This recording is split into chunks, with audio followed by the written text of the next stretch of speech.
क्यों जरूरी है ये ईडी ने बता दिया है, क्योंकि हमें कन्फ्रंट करवाना है, हमें मनी ट्रेल की रिकवरी करनी है। मोनिका, आपके पास आ रही हूँ क्या आप? देखिए बिल्कुल इसके अलावा एएसजी ने जो बातें आपने कही कि उन्होंने बताया कि क्यों अरविंद केजरीवाल के रिमांड चाहिए, क्यों अरविंद केजरीवाल को से इंटरोगेशन किया जाना जरूरी है, क्योंकि उनको कन्फ्रंट कराना है। कई उनके पास ऐसे गवाह हैं, कई उनके पास अभी भी ऐसे आरोपी जो उनकी गिरफ्त में है, जिनसे उनको कन्फ्रंट कराया जाना है, ताकि इस पूरे मामले में जो ग्राउंड है उसके आधार पर अरविंद के इस पूरे मामले को आगे चलाया जा सके। लेकिन अरविंद केजरीवाल के खिलाफ जो सबूत है उनके साथ उनको जो आरोपी है उनको कन्फ्रंट कराया जा सके। और इसके अलावा ये भी कहा गया कि पूरे मामले में जो इलेक्ट्रॉनिक डिवाइसेस है उनको डिस्ट्रॉय किया गया। ये ऐसा केस है जिसमें कई इलेक्ट्रॉनिक डिवाइसेस को डिस्ट्रॉय किया गया, जिसमें ये भी कहा गया था कि मनीष सिसोदिया के पास कई सिम थे, उन्होंने अपने सिम को डिस्ट्रॉय किया, वो फोन कहाँ है वो फोन नहीं पता है। और कई ऐसे इलेक्ट्रॉनिक डिवाइसेस जिनके बारे में भी पता भी नहीं चल पाया या जिनको डिस्ट्रॉय कर दिया गया। लेकिन उसके बावजूद ईडी ने कई एविडेंस जो है वो कलेक्ट किए हैं, जिस पर एएसजी ने ईडी की तारीफ की है कि इन सारे डिस्ट्रॉय होने फोन के बावजूद ईडी ने कैसे कैसे करके जो एविडेंसेस है उनको कलेक्ट किया है। इसके साथ साथ ये भी कहा है जो प्रोसिक्यूशन है वो अपने केस को साबित कर चुका है सुप्रीम कोर्ट में, क्योंकि सुप्रीम कोर्ट में मनीष सिसोदिया की जब बेल लगी थी तो वो बेल रिजेक्ट हो गई थी। और यही इसी को आधार बनाते हुए एसजी ने कहा कि मनीष सिसोदिया की जब बेल रिजेक्ट हुई तो सुप्रीम कोर्ट ने इस पूरे केस को देखा था और सुप्रीम कोर्ट ने जो प्रोसिक्यूशन का केस है उसको अप्रेस किया था, यानी कि उसको सही माना था और उसको टेस्ट किया था कोर्ट ने खुद। और यही वजह है कि सुप्रीम कोर्ट ने सारी चीजों को परखने के बाद ही ये कहा था कि मनीष सिसोदिया को बेल नहीं मिलेगी, मनीष सिसोदिया की बेल रिजेक्ट हो गई थी। इसके अलावा एसजी ये भी कहते हैं कि कंक्रीट एविडेंस ये दिखाने के लिए कि यहाँ पे एक स्कैम हुआ है, एक फ्रॉड हुआ है और जो टैक्स पॉलिसी है वो चेंज की गई to fund Goa election for Aam Aadmi party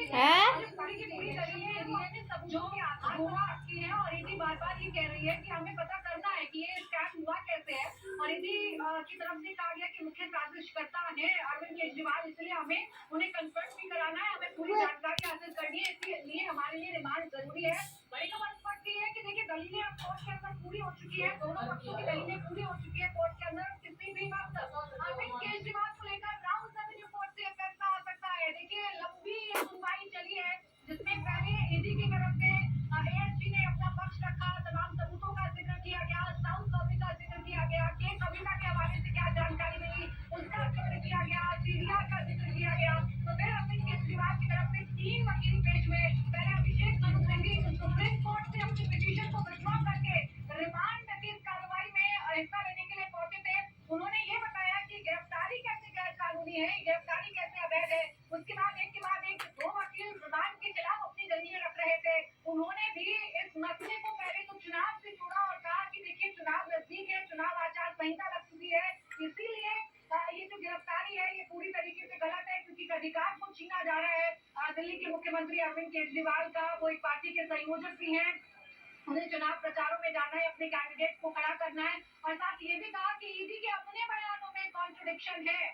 सिर्फ और सिर्फ सरकारी गवाहों के बयानों के आधार पर ये नहीं माना जा सकता कि अरविंद केजरीवाल इस पूरे के पूरे शराब घोटाले के, कथित शराब घोटाले के उनको रिमांड मिलनी चाहिए, रिमांड नहीं मिलनी चाहिए, इसलिए उनकी रिमांड एप्लीकेशन को खारिज। केजरीवाल की गिरफ्तारी का चुनावी फायदा किसे किसे होगा? पक्ष और विपक्ष के तमाम सवालों पर आज के दंगल में करेंगे बड़ी चर्चा, लेकिन पहले ये रिपोर्ट।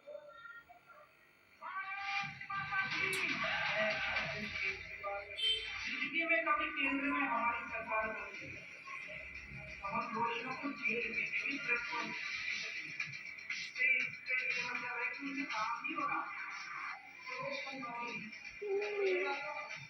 कभी मेरे कहीं रह गए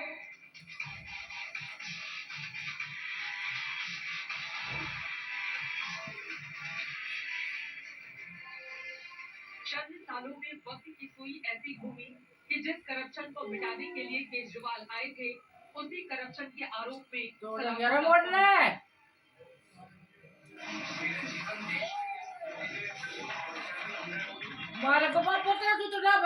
दिल्ली की शराब घोटाले के आरोप में 21 मार्च की रात गिरफ्तार हुए केजरीवाल को प्रवर्तन निदेशालय ने दोपहर में अदालत में पेश किया, लेकिन सियासत कल रात से शुरू हुई तो थमती नहीं दिख रही।